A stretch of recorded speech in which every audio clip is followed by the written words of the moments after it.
Namaskar. The social media platform Facebook is in the middle of a political slugfest over alleged bias.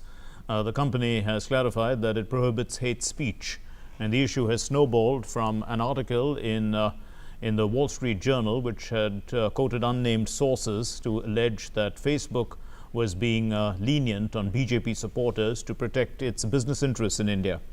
Well, the Facebook executive who is involved with this has filed a complaint, in fact, with the police, saying that she has been receiving online threats.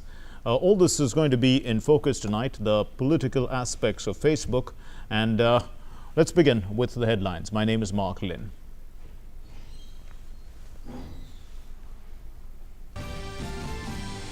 India's battle against COVID-19 continues to gain strength.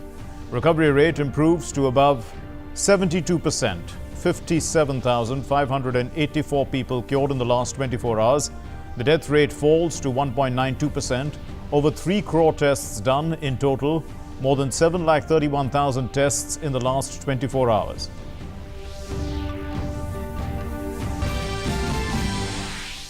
Another gift to the people of the Northeast. Road Transport and Highways Minister Nitin Gadkari lays the foundation stone of 13 highway projects in Manipur, inaugurates road safety project, says connectivity in the area will increase, urges the Chief Minister to take steps to free the state from petrol and diesel dependence.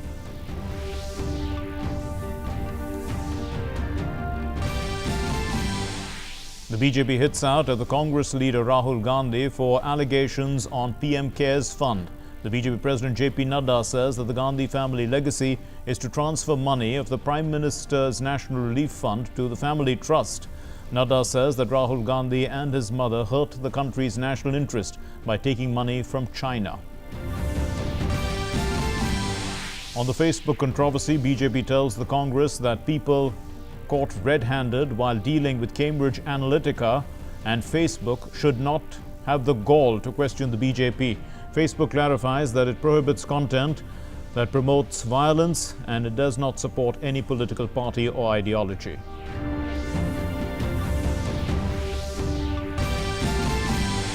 Union Environment Minister Prakash Javadekar says that Project Dolphin will start in 15 days. Video conferences with state environment ministers. The Finance Commission increases the surcharge for forest protection from 7 to 10%. 80% of Campa Fund will be used for forest protection.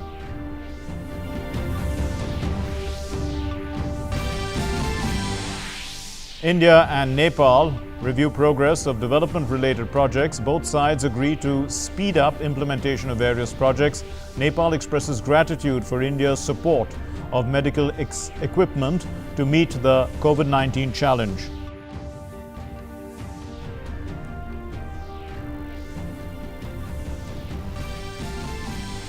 The flood situation is still grim in Bihar. Over 81 lakh population of 16 districts are in the grip of the floods. Several rivers, including the Ganga, are above the danger mark in many places. 788 villages in 15 districts in Uttar Pradesh are flood affected.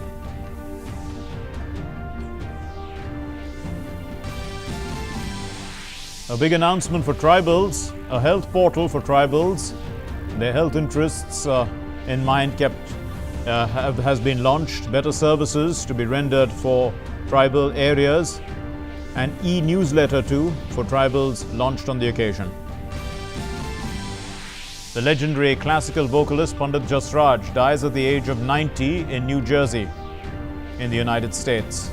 President, Prime Minister, Defense Minister and other dignitaries pay rich tributes to the maestro.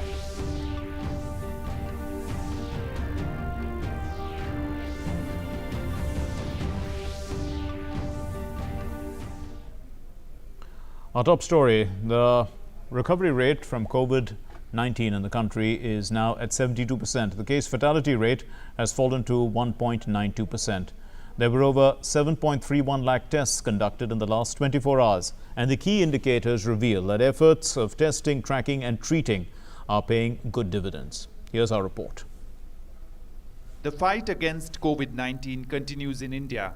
India registered the highest single-day recoveries with as many as 57,584 COVID-19 patients getting cured and discharged in the last 24 hours.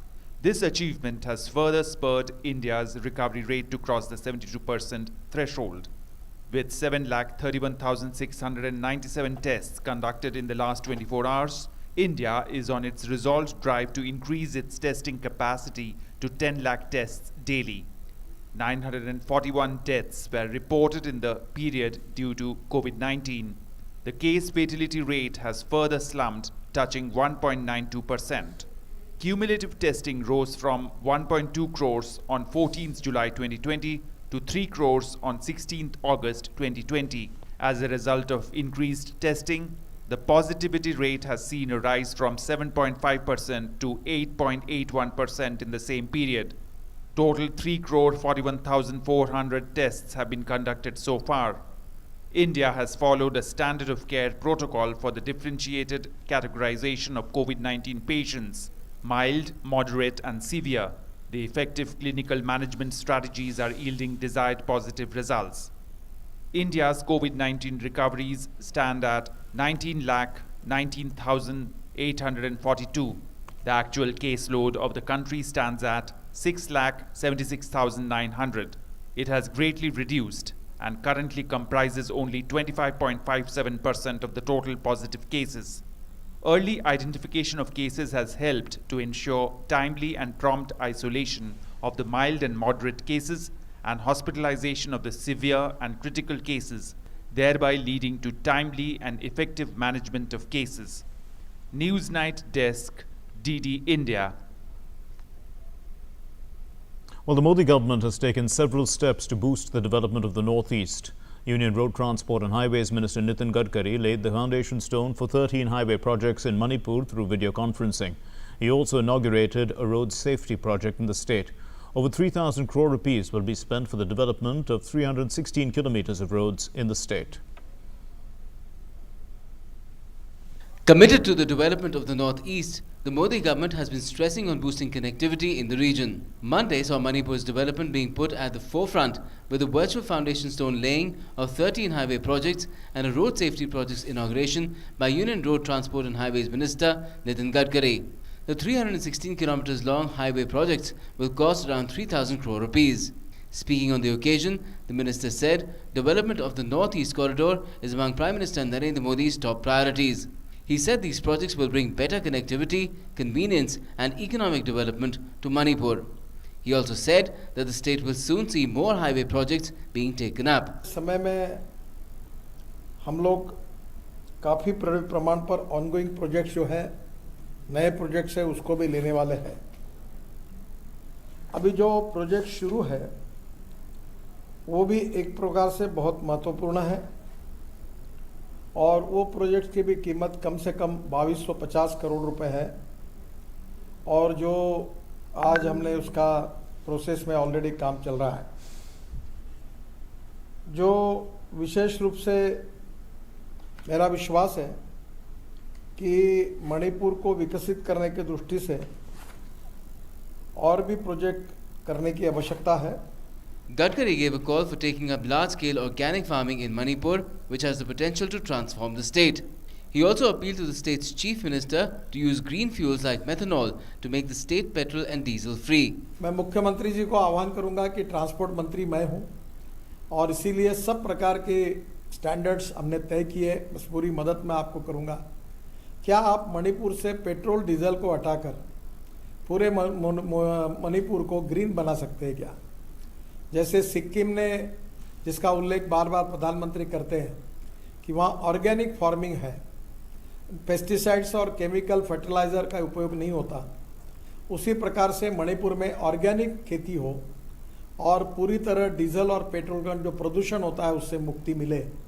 ऐसी कोई नई योजना अगर आप तैयार करेंगे तो मणिपुर के निश्चित रूप से सस्टेनेबिलिटी, वहाँ की इकोलॉजी और एनवायरनमेंट में काफ़ी फर्क पड़ेगा. Among these projects are 4-laning of 20-kilometer long Imphal-More section of NH39, NH102 at a cost of 762 crore rupees.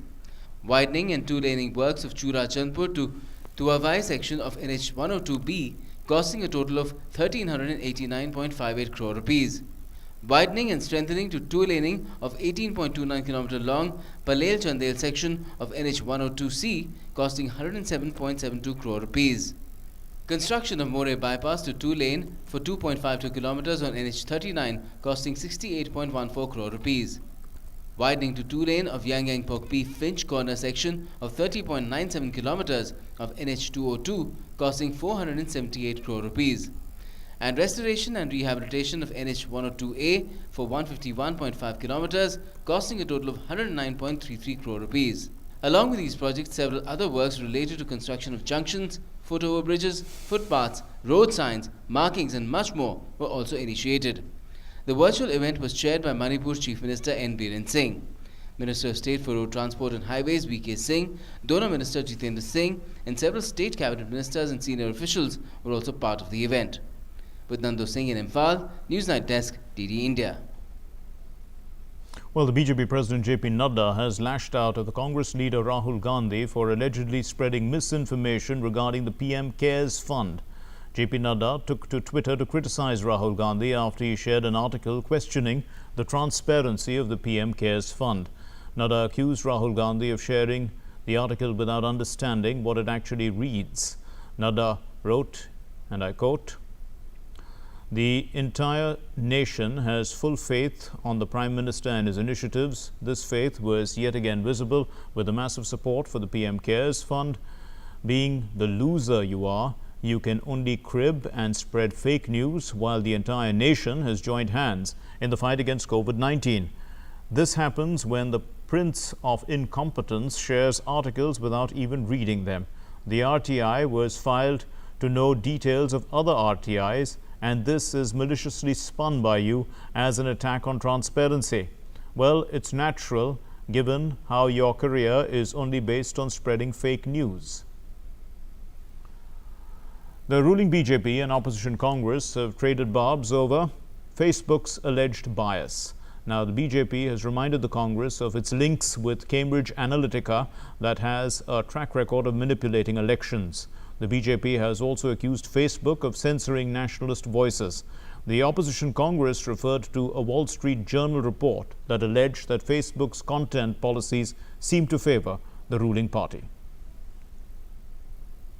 With reference to an article in the Wall Street Journal a few days ago, the Congress party has accused the BJP of misusing social media platform Facebook, saying that Facebook has adopted a soft attitude towards BJP leaders compared to leaders of other political outfits. Taking strong exception to these allegations, Communications and IT Minister Ravi Shankar Prasad called the Congress party losers and reminded the opposition party of its proven track record of data misuse and being caught red-handed. Losers who cannot influence people, even in their own party, keep cribbing that the entire world is controlled by BJP and RSS. You were caught red-handed in alliance with Cambridge Analytica and Facebook to weaponize data before the elections, and now have the gall to question us. The fact is that today, access to information and freedom of expression has been democratized. It is no longer controlled by retainers of your family, and that is why it hurts. By the way, haven't yet heard your condemnation of the Bangalore riots. Where did your courage disappear? The BJP has hit out at Rahul Gandhi and the Congress party, calling the allegations unfounded. जहां तक राहुल गांधी जी का जो आरोप है वो तो रोज नित नए आरोप लगाते रहते हैं। वो एक असफल नेता है और स्वाभाविक रूप से कहीं न कहीं उनकी खींच और उनकी बौखलाहट सामने दिख रही है। जहां तक सांठगांठ का सवाल है और कंट्रोल का सवाल है, मुझे लगता है कि राहुल गांधी कांग्रेस के ऊपर ही कंट्रोल नहीं कर पा रहे हैं। कंट्रोल से बाहर कांग्रेस जा रही है और उसका प्रलाप राहुल गांधी कर रहे हैं। जहां तक कांग्रेस का सवाल है, अगर कांग्रेस को लगता है कि इस प्रकार की आधी अधूरी कहानी गढ़कर वो अपनी राजनीति कर सकते हैं, तो ऐसा संभव नहीं है। राहुल गांधी की आज कोई विश्वसनीयता नहीं है, उनकी बात को कोई सीरियसली नहीं लेता है। Facebook too has clarified its position and said, "We prohibit hate speech and content that incites violence, and we enforce these policies globally without regard to anyone's political position or party affiliation. While we know there is more to do, we're making progress on enforcement and conduct regular audits of our process to ensure fairness and accuracy." Allegations of political misuse of social media platforms are not new, and one can recall that the Congress party was found collaborating with Cambridge Analytica a company that allegedly stole data from Facebook users and utilized it to manipulate opinions before elections in several countries, including the US. The Congress Party symbol was found prominently displayed in Cambridge Analytica's office. BJP MP and former Union Minister Rajavardhan Rathore termed the allegations by the Congress Party as an attempt by a left Congress cabal to control an already Congress and left-leaning platform Facebook and punish them for allowing alternative viewpoints. Newsnight Desk, DD India. So that brings us to In Focus tonight. And this is it. We ask the question, why politics over Facebook? And to discuss this, we have Subimal Bhattacharjee, social media expert, and Praful Ketkar is editor of Organizer, joining us via satellite link. Thanks very much, both of you, for joining us. Now, we'd start with you, Praful Ketkar. You know, when we look at Facebook or any other social media for that matter, we see that most people generally use this to catch up with friends and well-wishers. Users, may have political opinions, that's true, but it's not all the time. I mean, how effective is it, even for political parties to try and politicize it? At the end of the day, Facebook is a social media platform where people are chatting to one another as if, they are just friends. See, Mark, since 2013-14, we have seen that the way social media platforms are being used effectively to communicate with the people by Prime Minister Modi and many other political parties followed the same path. But what happened, if you see, the debate that is happening globally, especially post 2016-17, the way algorithms and the content that is being censored, managed on social media platforms, it has opened the new debate about freedom of expression, because yes, originally these platforms were meant only to communicate with your friends, establish new connections or revive old connections. So it was just to share free ideas, maybe something, creative thing that you do on your own. But yes, eventually, the way that is happening in all other spheres of life, social media platforms are also getting politicized or effectively used for political purpose.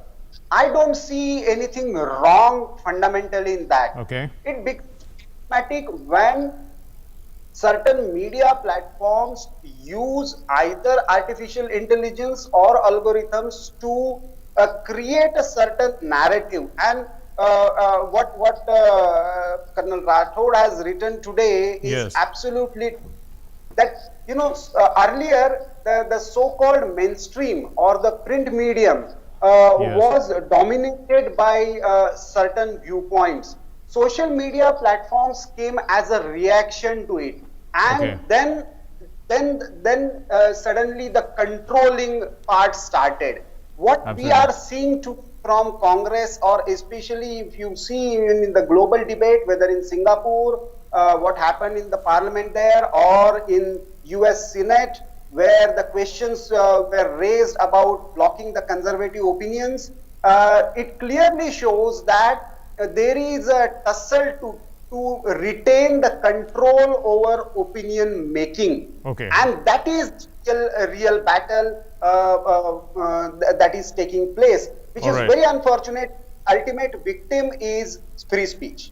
indeed. Mr. Bhattacharjee, let's understand, how a social media platform can actually regulate. They use, obviously, keywords, algorithms, but, those algorithms are not foolproof. They can't actually find everything, can they? Because as, Praful Ketkar was talking about Colonel Rajavardhan Rathore's article, and he, in fact, is quoted saying that, millions of posts mocking Hindu gods, abusing right-wing, right-of-center leaders, advanced algorithms of Facebook and community standards fails to catch them. So, I mean, this is important to understand. I mean, what is, how effective are these algorithms at the end of the day? See, as far as the social media platforms are concerned, Basically, they are a medium for free expression, as Prafulji rightly pointed out.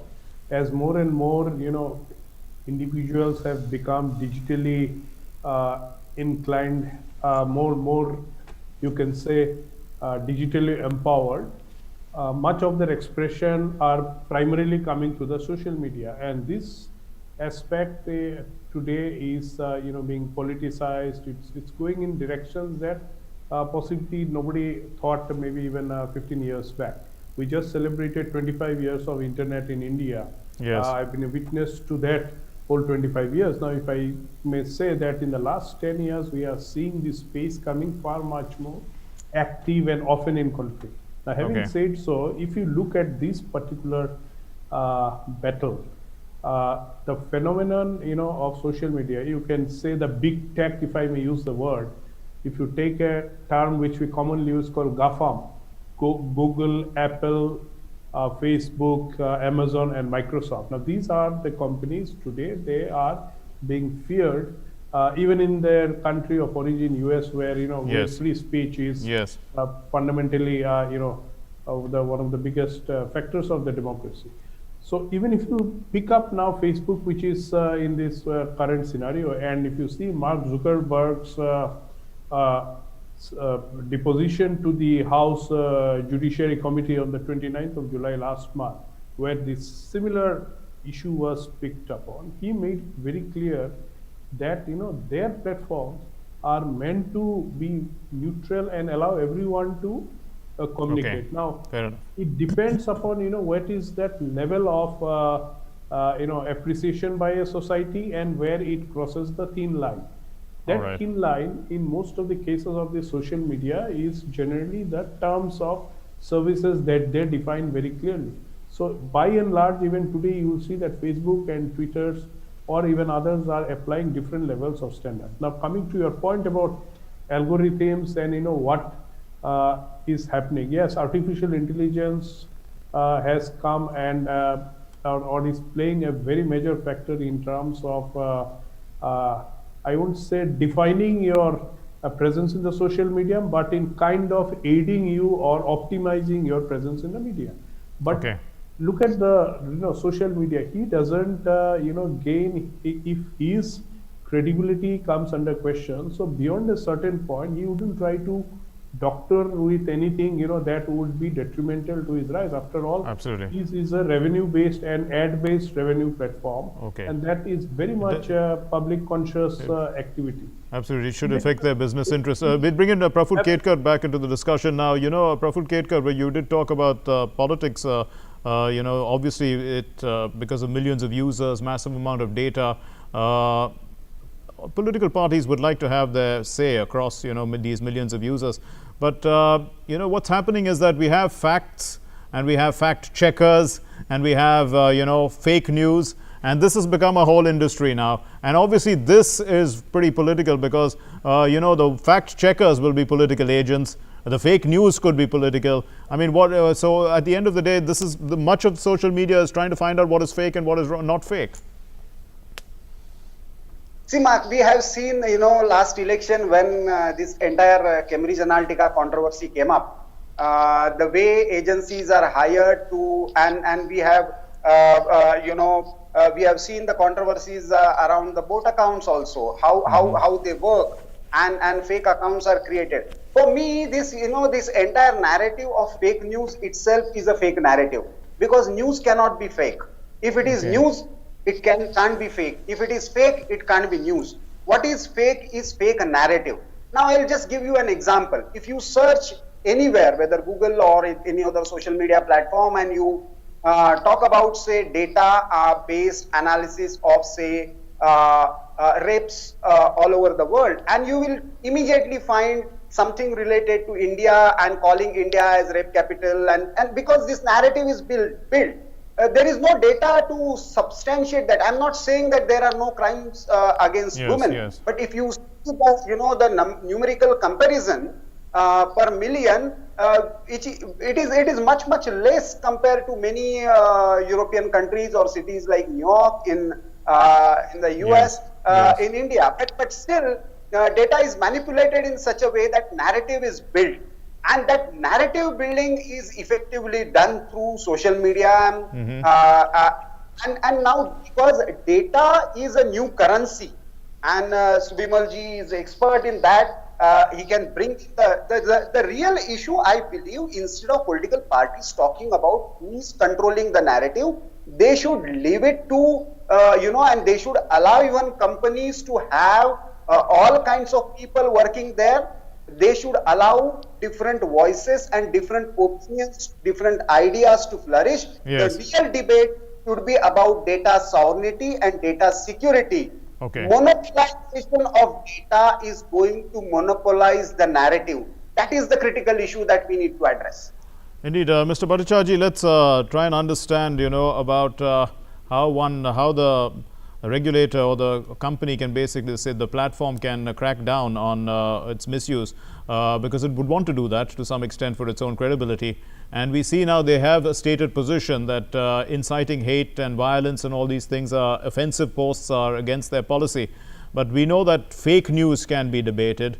That's, both sides can air their opinion. But when it becomes violent, it has to be removed, and that's their policy. But is there a better system? People report. For instance, if you find something offensive, you report it to Facebook, and they are supposed to remove it if they do a proper investigation. But is there a better system than this particular system? I think self-regulation as far as the tech industry is concerned, or maybe I can say the social media is concerned, possibly would have been a very optimal way. But if you see, very many times, even in this country, the law enforcement agencies find real difficulty in getting a lot of information from these social media platforms. Even when they are investigating things, I am aware of specific cases, where even today, after all the assurances doesn't come, and that's where, when we are looking at the new data protection bill, which is currently under an expert committee. Now, in that, a lot of provisions are coming where somewhere we have I don't say any kind of control, but we have a regulatory watch on the data that is generated in the country, and which is impacting the country, whether at a society level or business level or overall the nation's security is concerned. So I think what's very important is to see that beyond the IT Act, where today, which is the base for this platform. These platforms are basically intermediaries. Yeah, but 66A has been struck down by the Supreme Court. So Section 79 of the Act, which defines intermediaries, is the guiding principle for all these social media platforms. But the way things are going on, and the promises that they also make in terms of using fact checkers and others to be able to bring a certain level of confidence of the society, I think that has not been up to the mark. Hence, we would all look to the data protection bill to look at many of the aspects. As Prafulji rightly mentioned, data is the new currency, data is the new oil, data is the new water, everything. So a certain kind of a data sovereignty, a certain sense of data localization, where we are also vocal about. I think these are the things that will be very important, as the next few steps, to be able to have a certain parity, so that we are constantly not in this acquisition mode or using this medium to launch far much bigger and offensive activities that has national security implications.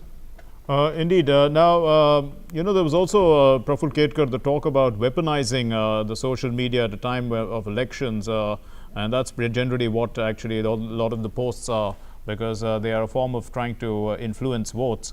But, we know that if we do go back to the article of Rajapathan Rathore, he was saying very clearly that, there is a left Congress cabal which now who are acting as gatekeepers, in a sense, of the social media, and they are saying such and such post is offensive and such post should not be allowed, but who gives them the right to do this and stuff like that. So at the end of the day, we tend to focus basically based on what the opinions of certain people who bring out certain issues, rather than allow Facebook to find things on their own.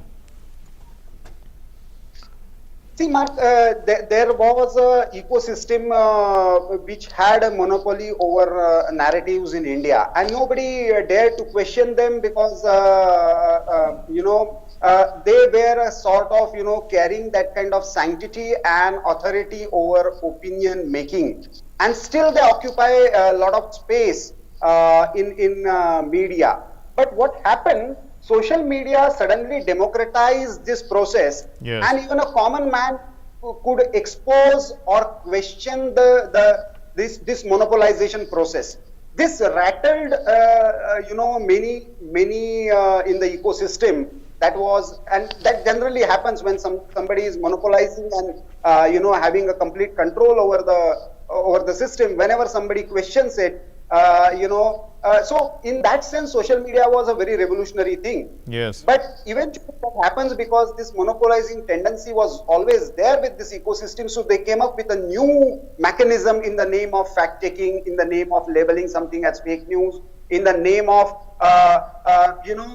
even using certain employees or certain techniques to shadow ban certain news agencies, certain platforms, certain individuals. Okay. So we are seeing debate related to Twitter in many of the parliaments all over the world. We are seeing debates related to Facebook, WhatsApp related issues that we have seen even in India. Okay. So all these things actually brought us to the larger question. One is the question that you asked to Subimalji,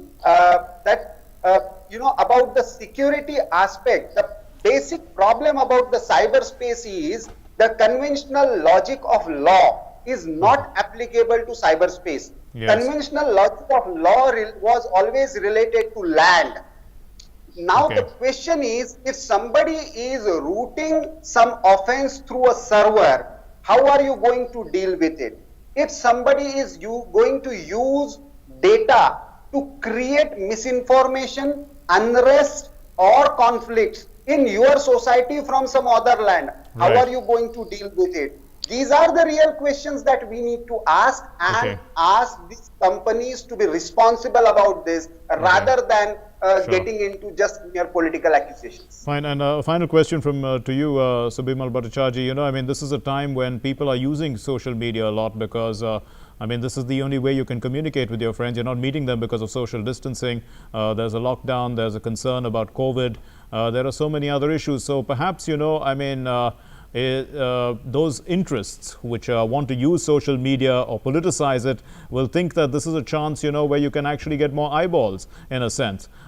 So how would you look at, the timing of these kind of allegations and whatever's happening on this controversy? I think you see today 50% of the population of this country are on the internet. More and more people are coming. Digital India is facilitating the entry of a lot of people. So each of these people, who are wanting to take advantage of these, platforms and create a controversy, thinks that, if there is a way to defame or, pull the government into such kind of maneuvers, then, they have better ways to gather eyeballs. However, look at the, the larger prospects when all these large tech companies are investing in the country, and in these times of COVID, where everywhere, people are withholding. Yes. So this is a great opportunity for the country to move forward and show much degrees of maturity. Everyone, the naysayers also benefit when the country becomes more digitally empowered, more citizens come in. We have had tremendous number of applications that has now motivated a lot of the people to get into the bandwagon. Data prices are one of the cheapest in the country.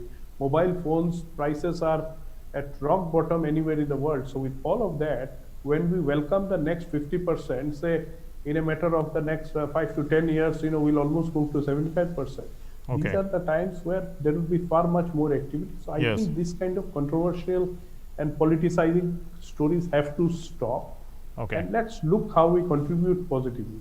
We leave it there. Thank you very much, Subimal Bhattacharjee, social media expert, and Praful Ketkar, editor of The Organizer, for being with us on Newsnight. We're going to take a short commercial break now. Stay with us.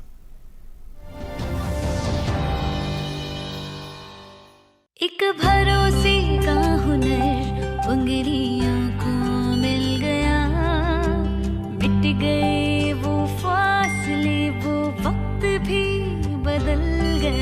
रिश्ते पुराने हैं मगर मिलने के हैं ढंग नए, बदलाव के घुलने लगे अब जिंदगी में रंग नए। हम जहां हमारा बैंक वहां। पक्की होगी बुनियादें तो हंसे हिंदुस्तान होगा। पहले करो शुरुआत करो, करो तो पक्की बात करो, पहले करो शुरुआत करो, करो तो पक्की। वंडर सीमेंट, एक परफेक्ट शुरुआत। Welcome back. Union Environment Minister Prakash Javadekar today interacted with state environment ministers via a video conference. The MOS Babul Supriyo also attended this meeting at the Paryavaran Bhavan in the national capital. Prakash Javadekar called upon the states to work closely with one another and also to give commensurate importance to the national forest policy, the nationally determined commitments and the restoration of degraded forest land. Here's more.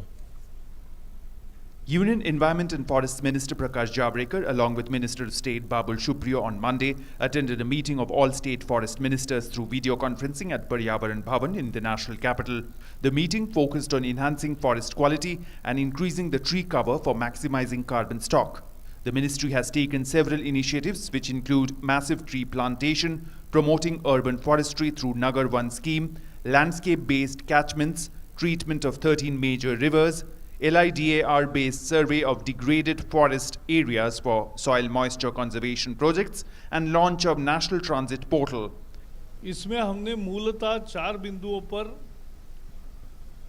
चर्चा की थी। एक नगर one योजना है, urban forest, हर शहर में एक अच्छा जंगल बने। इस साल 1000 स्कूलों में छात्र पौधे लगाएंगे और ग्रो करके अपने घर में लेकर जाके या बाहर नज़दीक वहाँ पेड़ लगाएंगे जहाँ जगह है।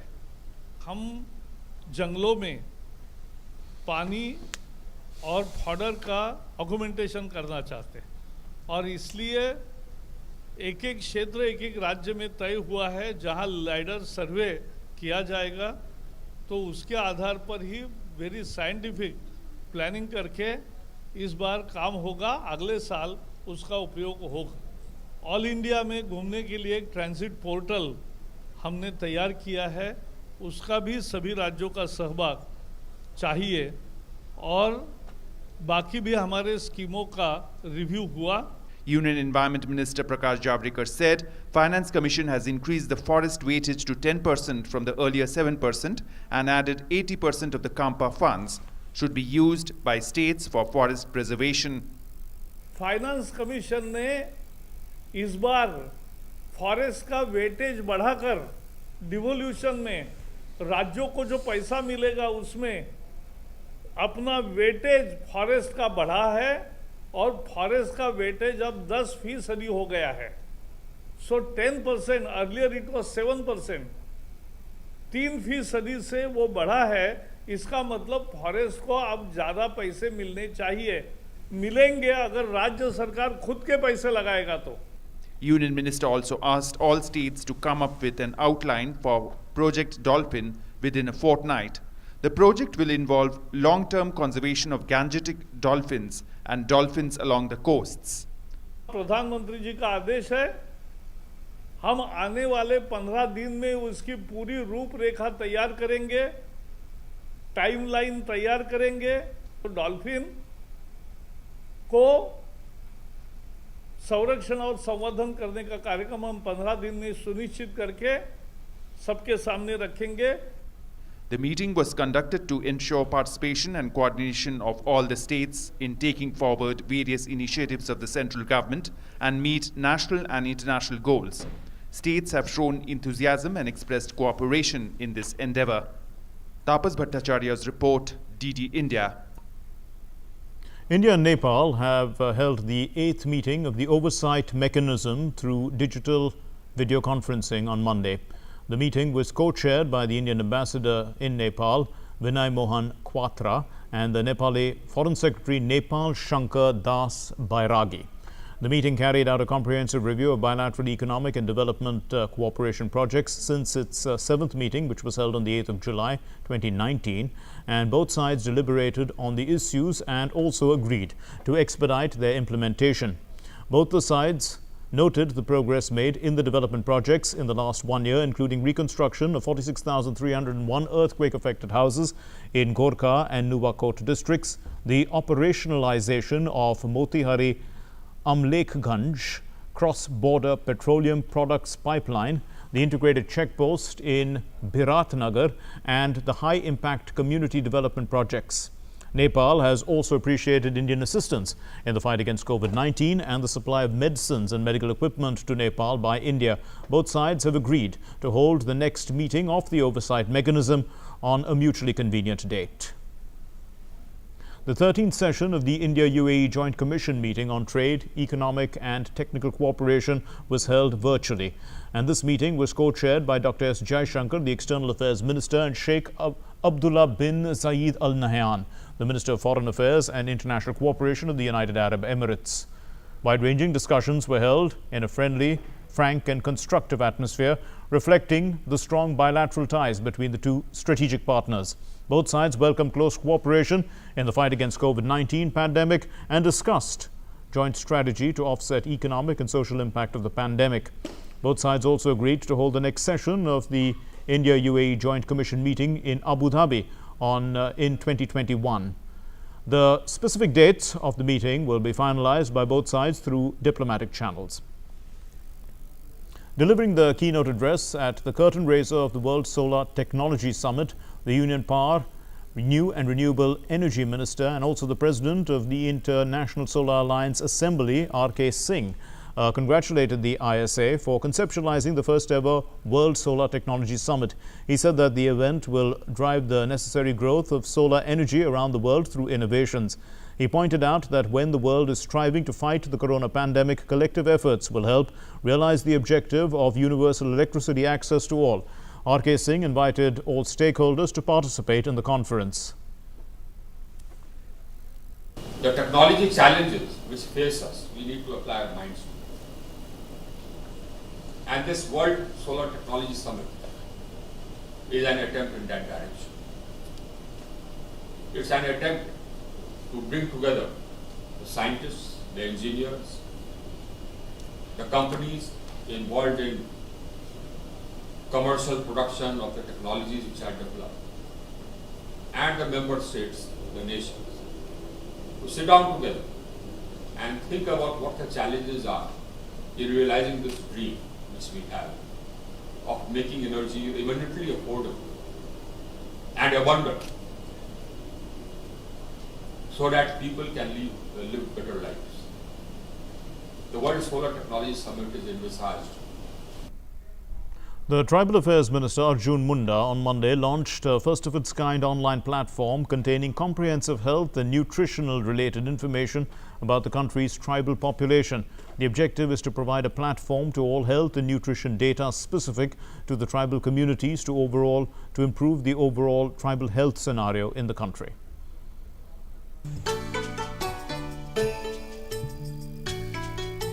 India is known for its diversity. A varied number of communities, classes, languages, dresses, and lifestyle has been the identity of India.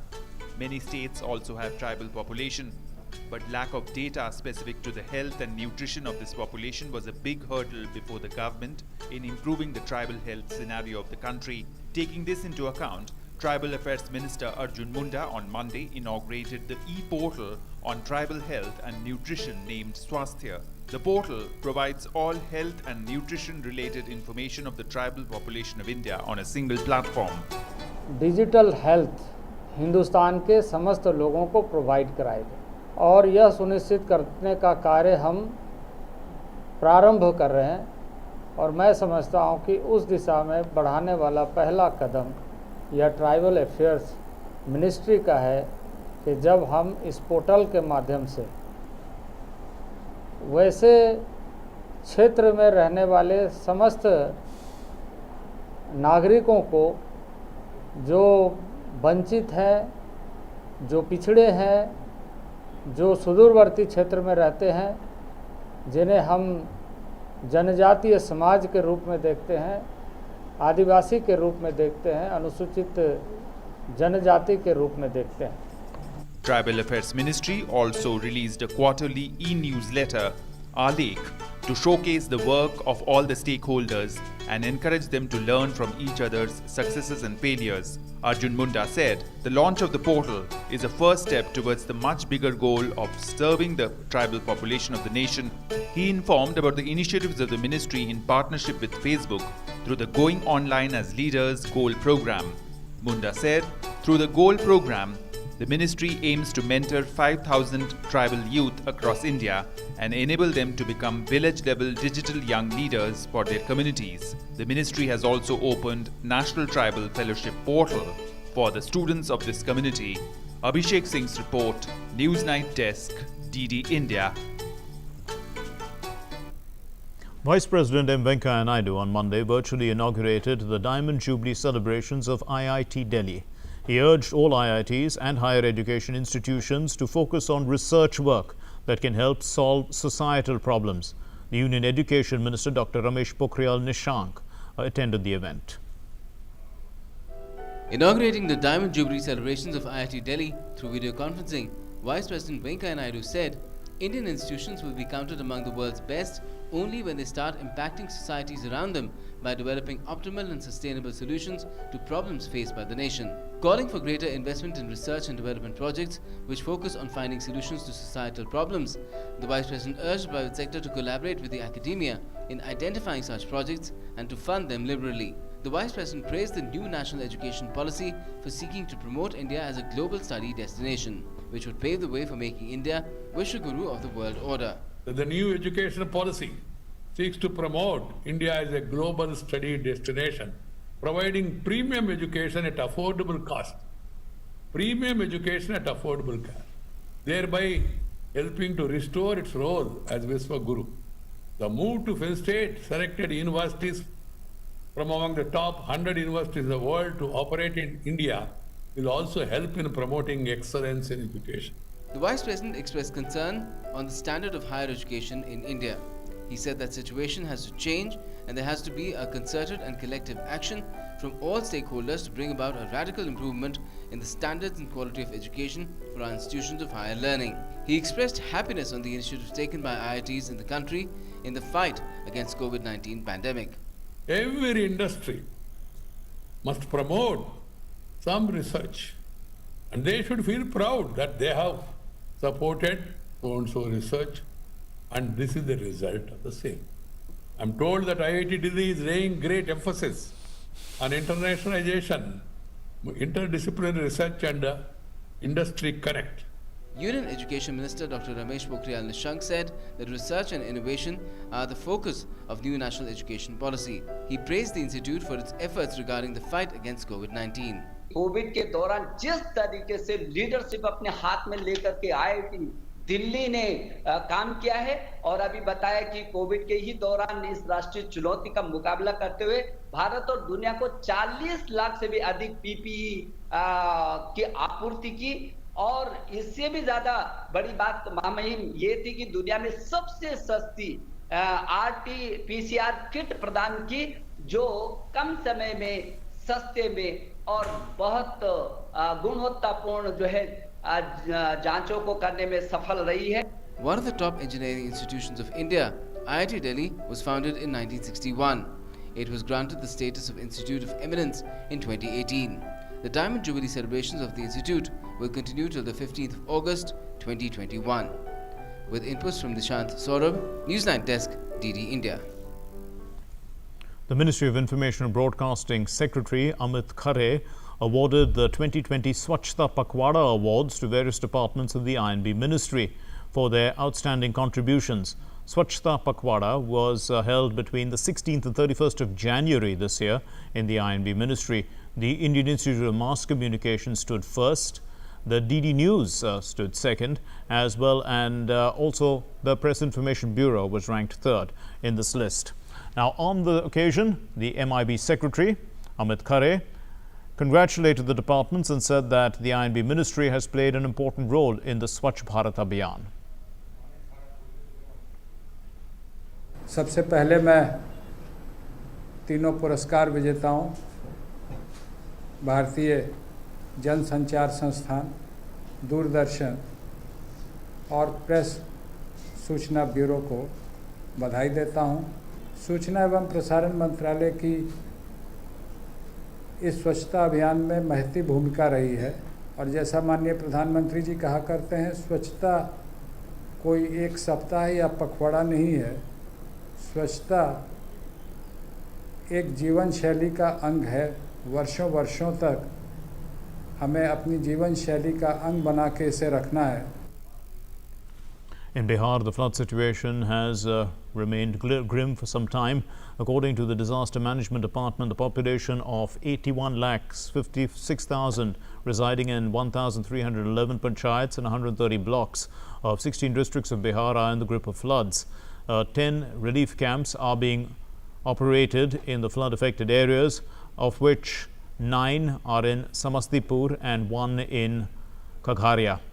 Now, apart from this, over 530,000 persons are being served cooked meals through 635 community kitchens. In Patna, the Ganga River is flowing above the danger mark. Bagmati, Buri Gandak are also flowing above the danger mark at several places. The Mahananda and its tributaries and other rivers are also flowing below the danger mark, and the water level in most of them is receding. So, the Met Office has forecast light to medium rain in Bihar within the next 2 to 3 days. Now, let's take a look at what else is making news across the country. In Bihar, former JDU leader Shyam Rajak returned to his old party, Rashtriya Janata Dal, after 11 years. Rajak joined RJD in the presence of top party leaders including Tejashwi Prasad Yadav. Rajak was removed from the cabinet and was also expelled from the JDU on Sunday for 6 years for anti-party activities. Supreme Court rejected the plea seeking postponement of NEET and JEE exams 2020. Dismissing the petitions, the Apex Court bench headed by Justice Arun Mishra said that the career of students cannot be put in peril. We find no merit in the petition. On the assurance given by NTA, the court observed that the exams must go on with all protections in place. NEET 2020 is scheduled for 13 September, while the JEE main is to be held between September 1st to September 6th. 4G mobile internet services were restored as a trial in 2 districts of Jammu and Kashmir more than a year after it was suspended. An order issued by the Jammu and Kashmir Home Department read that the high-speed mobile data services in the districts of Gandarbal, Kashmir and Udhampur, Jammu division shall be restored forthwith on trial basis, while in rest of the districts the internet speed shall continue to be restricted in 2G only. In Jammu and Kashmir, at least 2 terrorists were gunned down by security forces in a gun battle on Monday in the Union Territory's Baramulla district. The encounter started after security forces chased the terrorists following their attack on a joint patrol party of CRPF and the police at Creedy area of Baramulla district earlier in the day. 2 troopers of CRPF and a SPO of Jammu and Kashmir police were martyred in that attack earlier in the day. Ladakh Lieutenant Governor R.K. Mathur inaugurated the first double-lane motorable bridge constructed over the Indus River at Choklam Sar at a cost of over 8.21 crore rupees under the Central Road Fund. Lieutenant Governor said that infrastructure like roads and bridges is of paramount importance in the development of a region. Union Petroleum and Natural Gas Minister Dharmendra Pradhan in a series of tweets said that Modi government's ambitious 451-kilometer long Digha-Gopalpur coastal highway will be a game changer in transforming the fortunes of coastal Odisha. He added that the Digha-Gopalpur coastal highway will also act as an economic corridor for the transport of agricultural and pisciculture produce to Paradeep and Dhamra port, and also play an important role in movement of supplies during natural disasters such as cyclones and floods. BJP candidate for the by-election to the Rajya Sabha seat, Jaiprakash Nishad, was elected unopposed from Uttar Pradesh on Monday.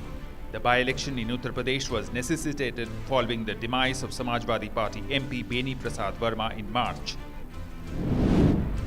BJP leader Jyotiraditya Scindia visited Malwa in Madhya Pradesh. Addressing a program, he slammed the previous Congress government led by Kamal Nath for 15 months and said that during that period, corruption was at its peak. He said that the Congress government failed to fulfill its promises. Legendary classical vocalist Pandit Jasraj passed away at the age of 90 in New Jersey in the United States. President Ramnath Kovind, Prime Minister Narendra Modi, Defence Minister and other dignitaries recalled his monumental contributions to Indian classical music.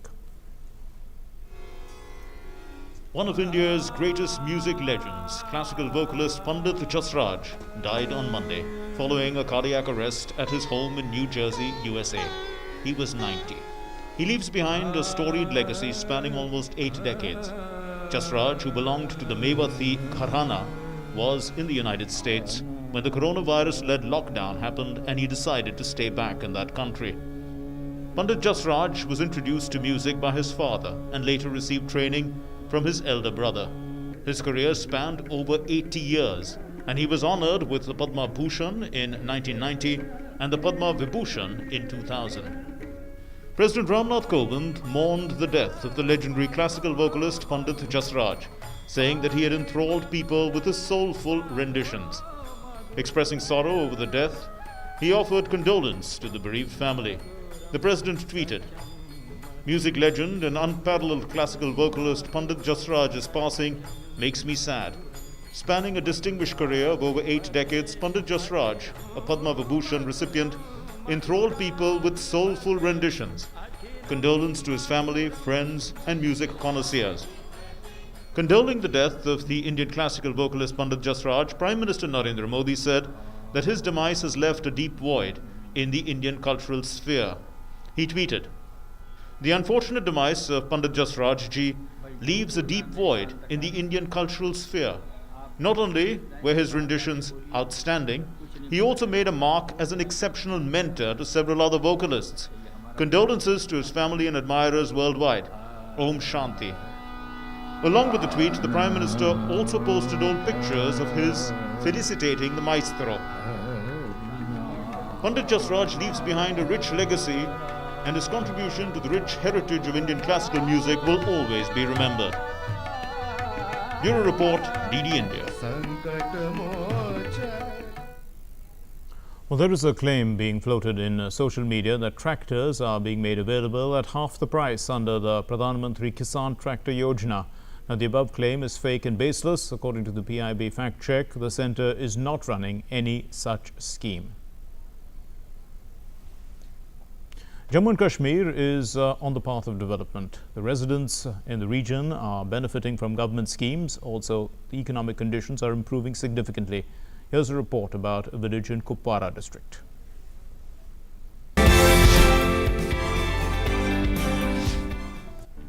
These farmers are busy in organic farming in Hatmola village in Kupwara district. What is unique is that they themselves prepare vermicompost used in agriculture. Farmers themselves prepare all other items including compost in this part of organic village. सबसे पहले ये एक बात है कि ये जो organic चीज़ जो है ना, जो हम भी खाते हैं और वो खिलाते हैं, सबसे बड़ी बात यह है कि बीमारियों से हम दूर हैं। तो अल्लाह ताला ने हमें नजात दिया उन बीमारियों से जो केमिकल हम आज तक इस्तेमाल करते आए हैं। तो ये सबसे बड़ी अचीवमेंट है इस चीज़ की। तो दूसरी बात यह है कि इससे बेरोजगारी भी बहुत हद तक यहाँ खत्म हुई है। The village got the status of an organic village due to the efforts by the government. These farmers say that their economic conditions have improved significantly due to the development of organic village here. Besides getting better prices, the quality of fruits and vegetables too has improved. इंशाल्लाह माशाल्लाह मुझे बहुत फायदा आया, मुझे दोगुना से अलावा हो गया, दोगुना से अलावा हो गया। हाँ, मैं इसमें करता नहीं है, केमिकल खाद नहीं लगाता इसमें, मैं ऑर्गेनिक लगाता है। तो ये हेल्थ के लिए भी अच्छा है?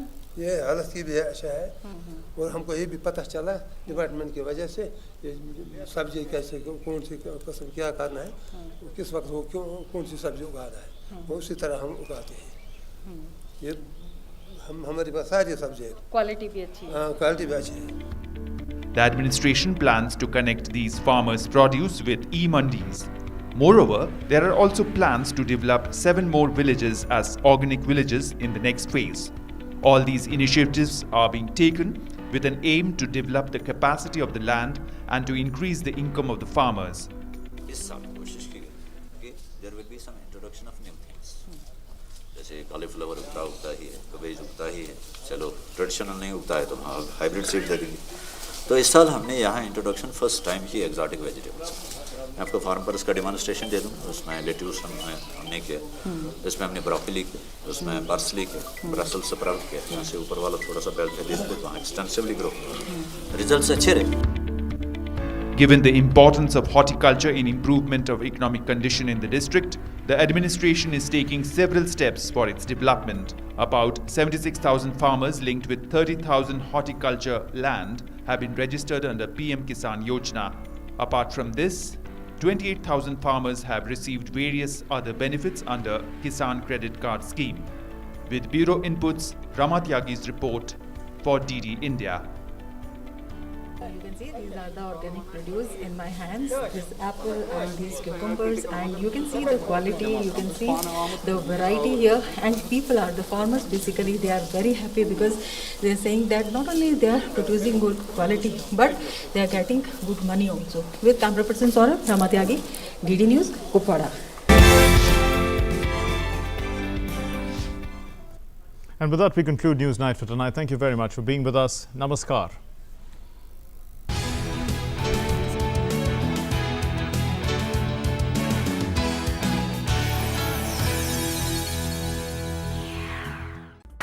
News Night was co-sponsored by